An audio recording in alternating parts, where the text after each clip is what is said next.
যে ছুরি দিয়ে কুচিয়ে নেব, একটু বড় বড় পিস করে এরকমভাবে কেটে নেব। আমার কুচনো হয়ে গেছে। এইখানে আমি লঙ্কাকে আধ বাটা করে বেটে নিয়েছি, প্রায় 6টা-8টা লঙ্কাকে এর মধ্যে মিশিয়ে দিচ্ছি। আর এখানে 2 চামচের মতন রসুনকে বেটে নিয়েছি, এর মধ্যে দিচ্ছি। আর একটা ডিমকে ফাটিয়ে নিচ্ছি। হয়ে গেছে। ভিনিগারের পরিবর্তে 2টো লেবুর পিস দিচ্ছি,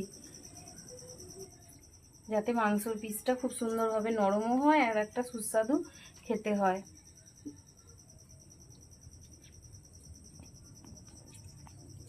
চামচ হলুদ দিয়ে দিলাম, পরিমাণ মতন নুন দিয়ে দিলাম, 2 চামচ আদা বাটা দিয়ে দিলাম, 2 চামচের মতন কর্নফ্লাওয়ার দিয়ে দিলাম, 2 চামচের মতন বেসন দিয়ে দিলাম।